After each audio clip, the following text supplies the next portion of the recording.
Hello, everyone. Welcome to ZapSec's Modernization Series. And I'm James Camerata, Vice President for Infrastructure at ZapSec. And I'm joined by Ray Garg, Identity Access Management Architect. And we're going to talk about account linking in multi-tenant customer identity access management. So let's jump right into the conversation. In the last video, we covered tenant isolation in multi-tenant identity access management. Separate signing keys, scope tokens, consent boundaries are all part of that. And there's one operation that has to work across tenants without collapsing that isolation model, and that's account linking. Can you tell Yeah, us a little bit about that, Ray? yeah, definitely. Thank you so much for introducing that. And yeah, we talked about how global identity management's really important when an enterprise is expanding regions, and account linking is a very sensitive and important operation to take into account. A customer may hold an account in the North America tenant, and they may later try logging in with a new account when they may be traveling to the EMEA tenant, and those profiles would want to be recognized as the same person. We see that most enterprises may treat that as a UX workflow. However, in a multi-tenant environment, it is the most sensitive identity operation in the stack. Yeah, so that's obviously very, very important to identity management. So, and why is it sensitive, more specifically?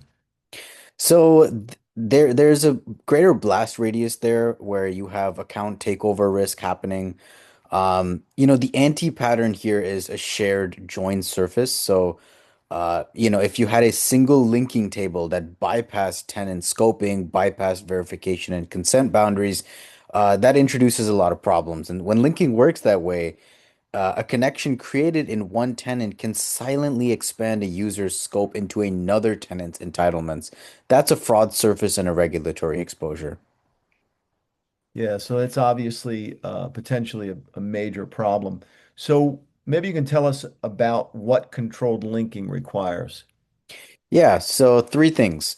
First, the link is tenant scoped. So the profile in the North America tenant references can reference the profile in the EMEA tenant, but neither profile inherits the other's permissions or consents grants. You can consolidate identities under a primary profile, but you don't inherit access, consent, or scopes across tenants by default. The customer gets recognized across regions, but each tenant still governs its own relationship independently. Right. And so what about verification? Yeah, so secondly, the linking requires step-up verification with proof of control on both accounts at the moment of linking. This is so that both accounts are verified before the association is finally written to reduce account takeover risk.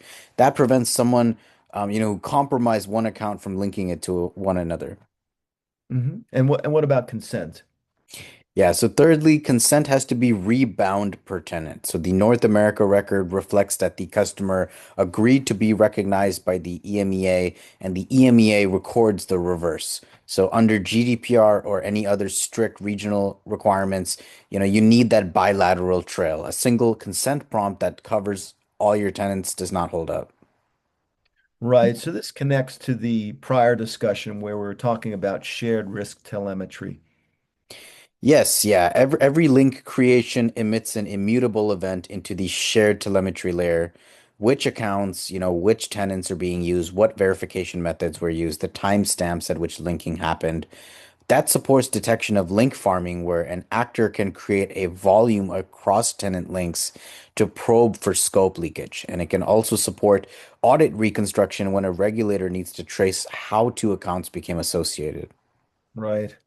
And we know from working with clients that there's always a cost consideration. And so in this case, if the platform counts every account as a separate monthly active user, one customer across three regional tenants is three monthly average users. So with the proper linking, on the other hand, they resolve to one. So at scale, that's really material to the licensing costs.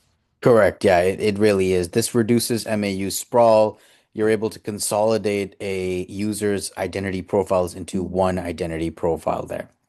Most enterprises find that their current linking uses a shared join surface, Verification, maybe single factor and consent might not be scope per tenant. Those gaps are addressable, but they need to be mapped before they surface in an incident or a review. Right. And so my takeaway from our conversation is that account linking is not a convenience feature. Really, in multi-tenant customer identity access management, it's about fraud boundary, a consent control, and a cost control.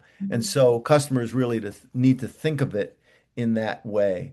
And so if your architecture is supporting account linking across tenants, the question that clients should be asking is whether those links are scoped, verified, and auditable today. And that's the gap most enterprises discover too late. And so I think we're going to wrap it up here. And basically, I would encourage everybody, if this conversation sounds familiar, we'd welcome a conversation on how to bring this type of transformation to your organization. Either I or Ray are available at the emails on the front page, or you have our contact information here. And we look forward to having you join us for another session soon. Thank you.